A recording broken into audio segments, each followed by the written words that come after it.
kita pulang dari lokasi setengah 1 subuh, itu baru mulai kejadian aneh. Saat di lokasi tidak ada kejadian apapun. Kita dari mulai jam 9 malam explore sampai jam 12 malam, dari lantai 1 sampai 4 itu nggak ada kejadian apapun. Lampu belakang rumah itu kan selalu mati setiap malam, cuman lampu kamar mandi yang nyala.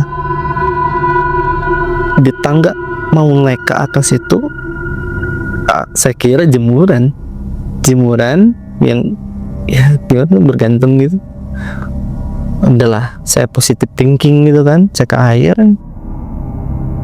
Namun ketika buka kamar mandi tuh sosok pocong yang mukanya hancur depan kamar mandi saya keluar. Wah,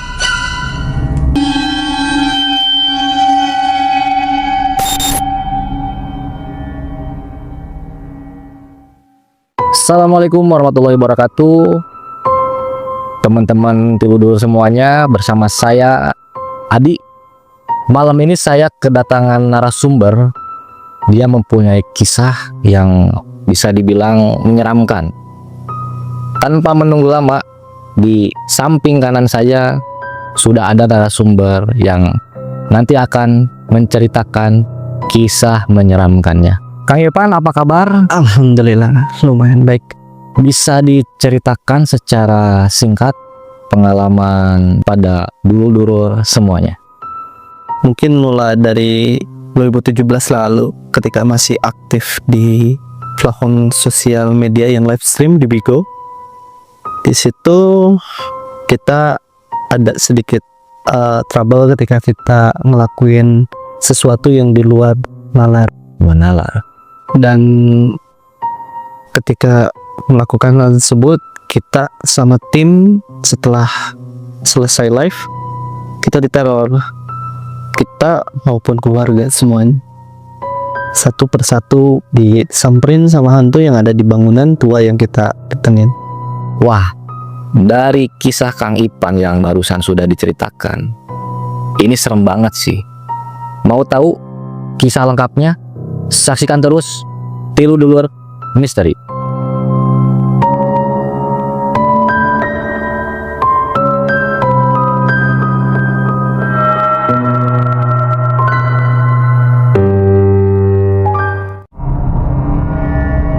Kang, bisa Akang ceritakan kisah lengkap yang Akang alami dari teror-teror yang mengarah ke keluarga Akang? Di 2017 awal kita nih ngebikin tim, karena waktu di salah satu aplikasi ini di Bigo itu live streaming itu masih belum booming lah ya untuk live stream horor. Di situ kita bersama tim awal hanya survei ke satu bangunan tua yang ada di wilayah Jawa Barat khususnya. Nah, ketika kita udah survei, ada salah satu tim yang ingin mencoba terlebih dahulu, dan itu datang dari tamu di Bogor. Nah, ketika sampai di sana, kita belum dapat kabar apapun. Kebesokannya malam mereka live stream di sana, dan setelah mereka live stream, kita dapat info di lokasi bahwa ada salah satu host dari pembawa acaranya itu terluka akibat dorongan makhluk halus. Ya, sampai gimana ya, mukanya itu kena kaca, mungkin karena banyak pecahan kaca di bangunan itu, udah terlalu tua bangunannya. Jadi entah itu didorong atau seperti apa sampai harus 12-18 jahitan di muka. Wah, itu sampai dijahit itu si mukanya itu? Ya, Akibat daripada serpihan-serpihan. betul, didorong kan karena mungkin kenceng ya. Dan untungnya tidak jatuh ke lantai dasar, karena bangunan itu ada 4 lantai. 4 lantai? Betul. Nah, dari 4 lantai itu, di lantai ketiga itu kejadiannya. Jatuh dia ke bawah? Untungnya enggak. Jadi dia di perbatasan antara bawah dan ini serpihan-serpihan. Jadi kaca itu pecah ke sebelah dalam. Dia jatuh tepat di samping si jurangnya lah, anggaplah ya, atau batas tembok situ. Kita sampai ke lokasi sana dan evakuasi karena itu tamu. Dan kebesokannya akhirnya tim kita nih, yang tadinya awal kita yang harusnya lebih dulu ke sana, jadi diundur karena kejadian tersebut. Nah, hari pas kita explore, saya cuman bertiga datang ke sana. Yang namanya di Bigo itu kita sendiri-sendiri kan. Masuk ke sana dengan barbar, kita datang ke sana dan sampai di lokasi yang menurut saya nggak, lantai 1 sampai 2 masih tak aman. Kita ketiga keempat itu mulai mencekam gitu kan. Udah barbar di sana, masuk udah tuh virus di sana, nggak ada kejadian apapun. Pulanglah kita. Pas pulang ke rumah, kita kumpul di rumah dan kejadian horor mulai di situ. Kita sampai rumah itu jam 12:30 subuh waktu itu. Kita pulang dari lokasi 12:30 subuh, itu baru mulai kejadian aneh. Saat di lokasi tidak ada kejadian apapun. Kita dari mulai jam 9 malam explore sampai jam 12 malam, dari lantai 1 sampai 4 itu nggak ada kejadian apapun. Ya mungkin entah kenapa, tapi sampai rumah kita kumpul briefing, itu mulai kejadian horor. Dari mulai tim saya ketika di rumah itu piring apapun itu di alat dapur itu pecah semua tanpa sebab. Diganggu oleh makhluk halus berarti bisa dibilang ya. Iya bisa. Anehnya itu gak ada apapun gitu.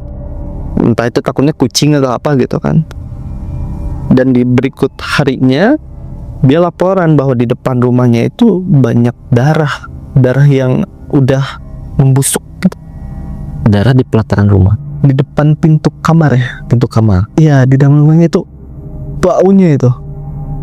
Dan kejadian itu cukup memakan waktu hampir seminggu untuk dia gitu. Saya kira hanya dia yang terkena. Di hari-hari berikutnya pun ternyata ada yang neror, namun tidak ke saya, tapi ke keluarga. Jam 9 malam itu ketika saya pulang ke rumah, mama konfirmasi bahwa ada sosok yang selalu lewat-lewat depan kamar.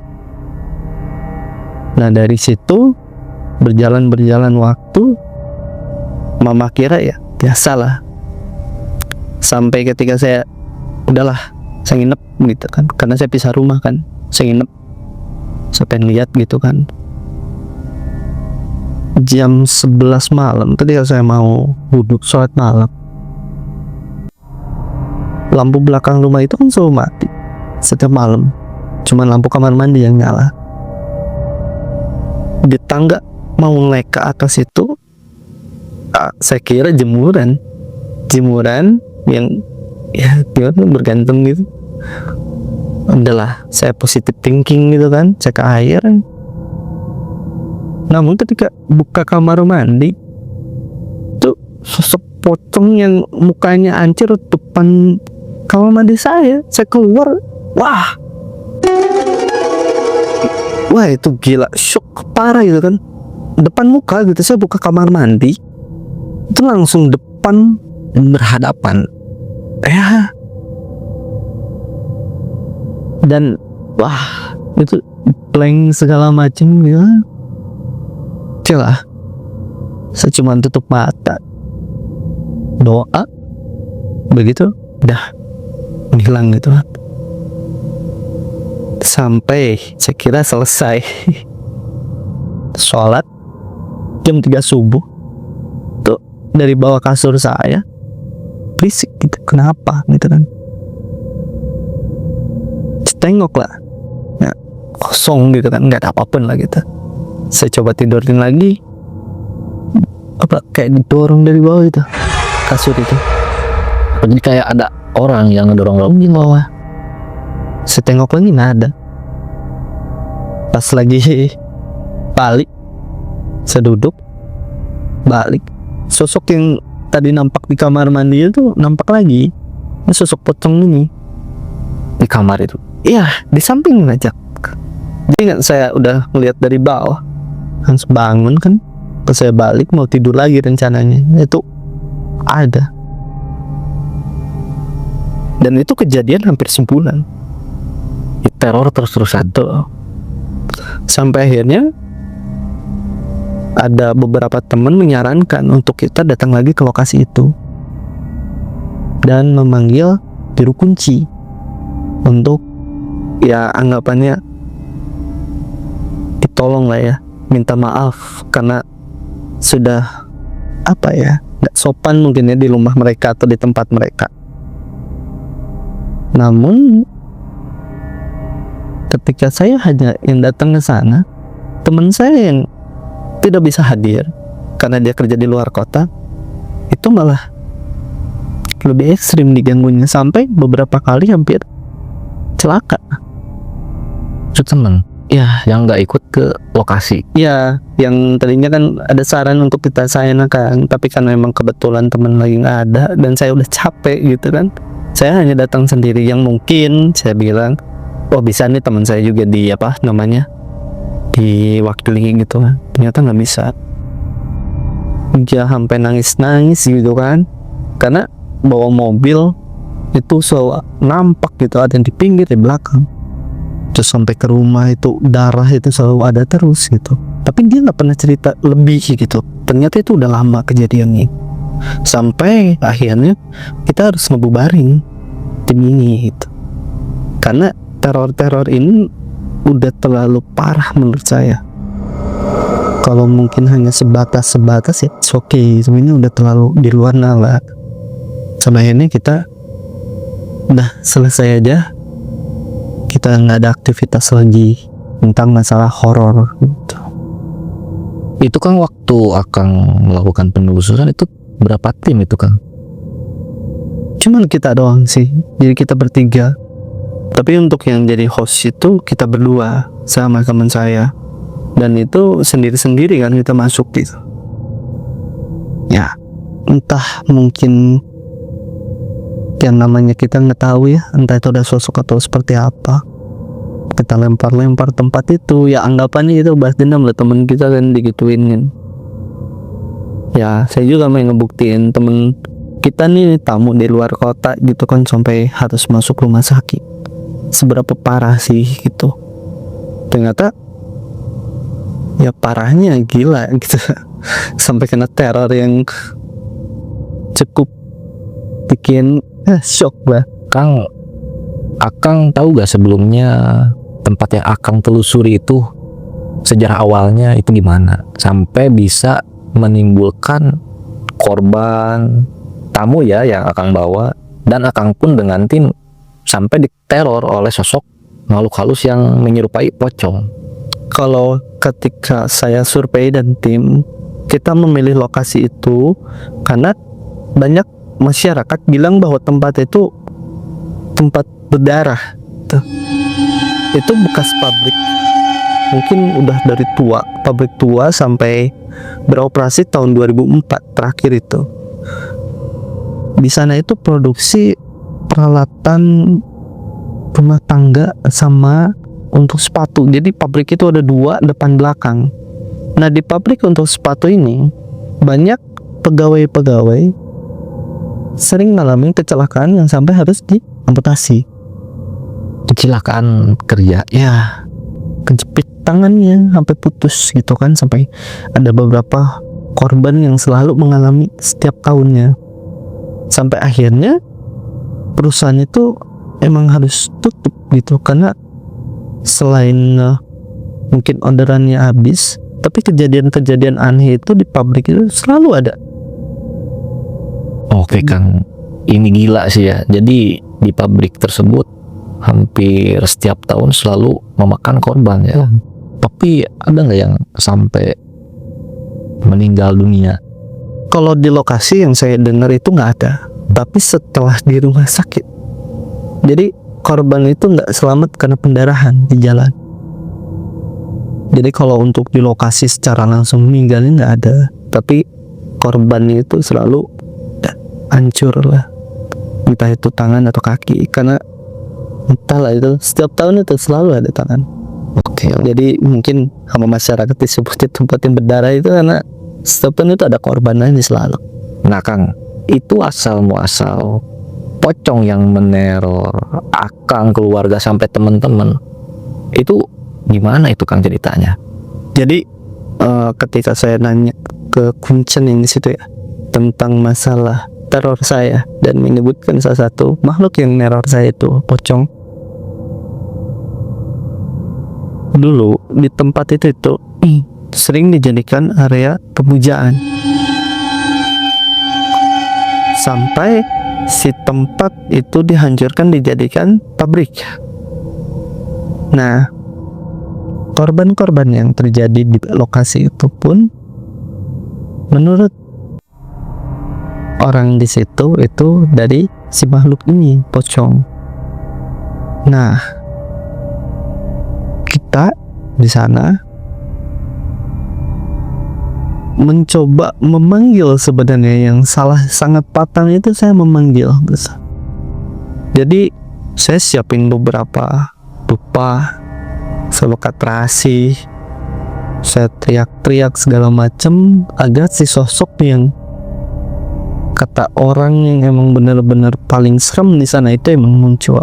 Menampakkan Ya, sampai ya kejadian-kejadiannya untung gitu masih dikasih selamat gitu. Coba kalau lewat aja kita kayaknya udah nggak ketolong, apalagi teman saya gitu kan gitu. Nah untuk sosok makhluk halus di situ itu lebih dominan laki-laki apa perempuan itu Kang? Kalau untuk dominan di sana kebanyakan sih dari sosok perempuan gitu, karena yang sering dilihat oleh masyarakat setempat pun itu. Tapi untuk kita di lokasi kita hanya menemukan beberapa, yang salah satunya ada genderuwo di belakang itu. Genderuwo Ya.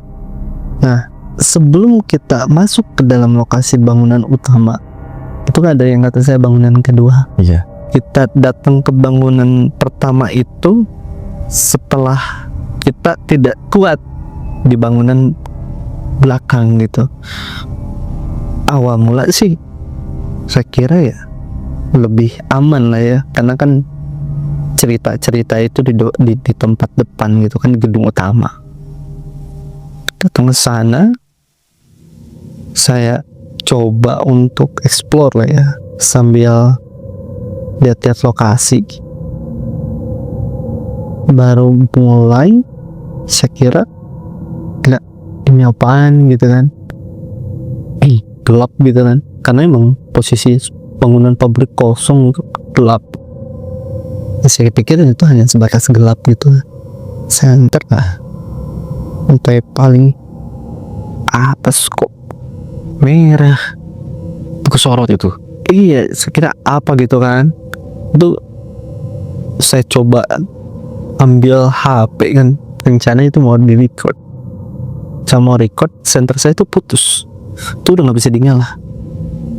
Panik lah, ini mundur ke mati daripada sesuatu yang lebih gitu kan, sampai alat elektronik juga bisa hancur. Itu kan kayak hal yang gila gitu.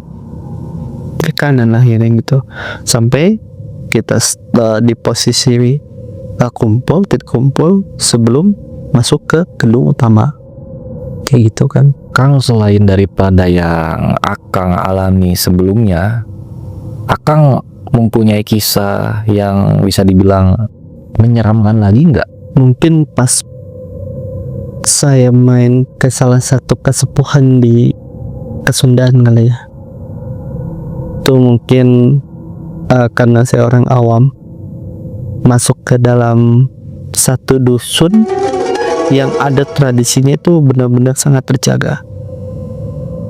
Dan karena saya tidak banyak tahu, mungkin ada pantangan-pantangan yang harusnya tidak boleh dilanggar, saya langgar di situ. Itu tahun 2014 ketika saya baru sekolah. Saya main ke salah satu kesepuhan yang ada di daerah Banten, yang niatnya tadinya saya ada tugas sekolah. di sana untuk kultur adat budaya Sunda. Namanya anak masih muda mungkin terobos saja gitu kan, main masuk sampai waktu mau maghrib kita nginep di situ kok, di salah satu rumah yang disediakan karena mungkin nggak ada peralatan listrik, nggak ada apa, mainnya keluar gitu kan. Ternyata di salah satu kampung itu makam-makam yang orang yang telah meninggal itu dikuburkan diratakan. Jadi tidak ada istilah yang makam yang terlihat nampak. Oke, jadi kalau di TPU umum kan makam-makam itu berjajar terlihat. Ya, Ini apa ini? ini rata. Ini rata disatukan. Saya nggak tahu kenapa. Terus satukan gitu. Karena kita penasaran kan, pengen main gitu kan. Keluar aja. Yang sebenarnya setelah maghrib itu kita harus standby di rumah. Kita nggak boleh keluar karena pencahayaan pun hanya pakai patomak, pakai apa namanya, masih minyak tanah ya. Jadi emang sangat gelap. Masuk ke daerah salah satu hutan, ternyata hutan itu hutan larangan yang emang warga sekitar pun tidak boleh untuk menginjaknya karena untuk leluhur yang ada di sana. Karena kita kurang informasi, minim lah ya, masuk ke sana. Yang saya kira terus jalan itu mau pulang lagi itu kita tetap di lokasi itu aja. Jadi posisinya bisa dibilang muter-muter ya. Iya, yang tadinya saya kira paling saya 20 langkah dari tempat saya masuk. Tapi ketika saya balik ini saya nggak sampai. Saya terus muter ke situ. Ya udahlah, saya kira saya jalan terus aja. Kita berlima waktu itu. Kita nggak sadar waktu, nggak sadar apapun, yang kita tahu itu kita capek, kita lelah. Sampai ada salah seorang pemangku adat yang datang tiba-tiba nanyain kita di mana wae gitu kan, kalau kata bahasa Sunda. Ya, saya menjelaskan saya mencari jalan keluar, saya nggak bisa pulang. Dan yang anehnya itu kita 2 hari ternyata di dalam hutan itu. Itu 2 hari tuh posisi di dalam hutan. Kita cuman 5 menit juga enggak kayaknya ya. Dari jalan saya masuk ini kayak tembok-tembok yang dibuat, naik tangga dikit itu udah hutan gitu. Nah, saya dari situ nggak sampai 5 menit nih ya, dari masuk dari hutan ke dalam itu nggak sampai 5 menit. Masuk udah cuman kayak pengen lihat, wish gila ini hutan apa sih gitu kan, gelap banget nih. Terus jangan pulang dong, otomatis kan namanya jalan lurus, balik juga lurus gitu kan. Itu yang saya tinggal putar balik dong, pulang. Nah itu nggak sampai, terus aja muter sampai akhirnya ini perasaan nggak sampai gitu 20. Tapi kenapa ketika saya lurus itu bukan makin dekat tapi makin jauh. Saya cari lagi jalan, saya mentok di sini lagi, sejalan ke sana saya mentok lagi. Itu saking bingung, capek gitu, kita terus aja gitu, udah berhenti. Dan kata saya tadi, saya nggak tahu waktu. Ya mungkin saya kira masih subuh karena kita kan juga kan udah maghrib. Ternyata ketika datang itu kita udah sangat lama. Yang dibilang kesepuan itu 2 hari ya. Iya. Kita sampai dicari, ternyata semua orang itu nyari kita. Nyari di berbagai tempat, ternyata kita ada di situ. Ya mungkin karena gurunya juga udah bilang itu nggak boleh dimasukin, kita masukin. Terus sih, ya karena kesalahan kita juga ya, kita udah dilarang, tapi kita tetap masuk gitu. Nah itu, wah, itu pengalaman yang kayak sangat aneh. Baru pertama gitu masuk ke satu tempat yang kita nggak sadar waktu, kita datang nggak sampai 5 menit, yang kita kira paling sejam, 2 jam, 3 jam lah kita nyasar di situ dan berharap ada yang nemuin kita. Sampai ada yang jemput itu sampai 2 hari. Kang Ipan, saya pengen nanya. Tadi kan Kang Ipan waktu ngomong perihal penelusuran, saya pengen tahu itu daerah mana sih? Lebih tepat lokasinya. Kalau untuk nama daerahnya saya lupa ya, nama daerahnya.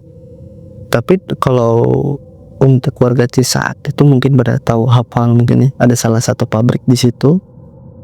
Pabrik itu masuk dari mana ya?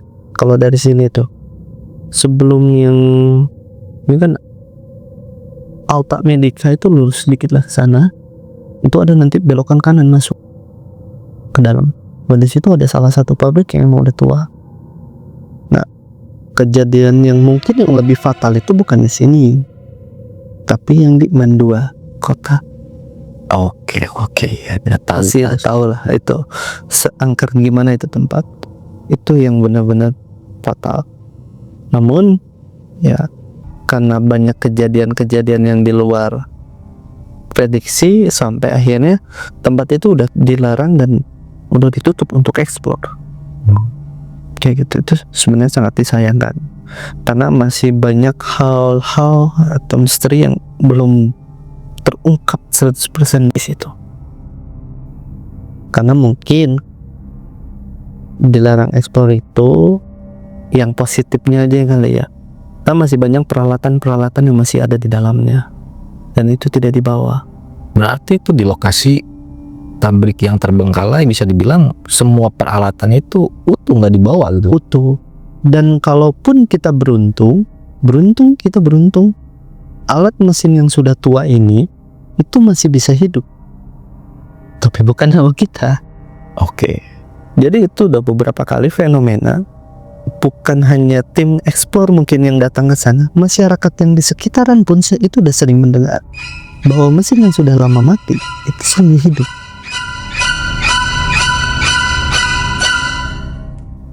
Kang Ipan, untuk sekarang Kang Ipan masih berani mengeksplor nggak ke tempat-tempat yang bisa dibilang itu angker? Mungkin bisa aja sih. Bisa. Oke. Karena saya di Sukabumi udah berapa tempat ya? Kayaknya udah beberapa semua tempat yang emang menurut orang mistis itu saya datengin juga kan. Oke. Nah jadi gini Kang Ipan barusan kan bilang masih bisa mengeksplor. Gimana nih nanti kita bikin agenda buat melakukan penelusuran bareng yang memang itu tempat direkomendasikan oleh Kang Ipan. Kang Ipan bersedia nggak? Boleh. Ya nanti bikin the schedule waktu aja. Oke, siap. Jadi kita ulik lagi sesuatu yang mungkin persepsi orang tentang horor itu sudah negatif ya. Karena banyak konten gitu, konten kreator itu pakai hantu-hantunya itu tim. Itu udah ya ini emang dunia entertain. Tapi kita sebagai tim ekspor dulu melakukan hal seperti ini untuk mengkuak apa sebenarnya yang terjadi di kalangan masyarakat. Seberapa tempat ini angker buat mereka gitu. Dan kita datangi. Jadi anggapannya kita tidak boleh takut sama sesuatu hal yang tabu gitu. Jangan jadikan diri kita itu celaka atas diri sendiri karena takut dan panik bawa motor segala macam yang akhirnya kecelakaan. Nah, niat awal kita seperti itu. Sampai ya ternyata kejadiannya di luar nalar juga kan. Gila itu. Oke teman-teman, yang penasaran nanti kita akan melakukan explore bareng Kang Ivan, melakukan penelusuran ke tempat-tempat yang direkomendasikan oleh Kang Ivan nih.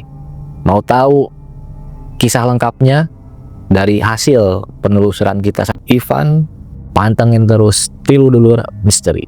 Oke Kang Ivan, sebelumnya saya berterima kasih Kang Ivan sudah berkenan mampir ke studio Tilu Dulur Misteri, dan Kang Ivan pun membagi cerita kisah yang pernah Kang Ivan alami semasa hidup. Bisa dibilang ini serem banget ya teman-teman. Oke teman-teman, jika kalian mempunyai kisah pengalaman mistis dan mau berbagi kisahnya di Tilu Dulu Misteri, kalian bisa langsung DM ke Instagramnya Tilu Dulu Misteri. Dan akhir kata, saya Adi bersama Kang Ivan pamit undur diri. Wabillahi taufiq wal hidayah. Wassalamualaikum warahmatullahi wabarakatuh.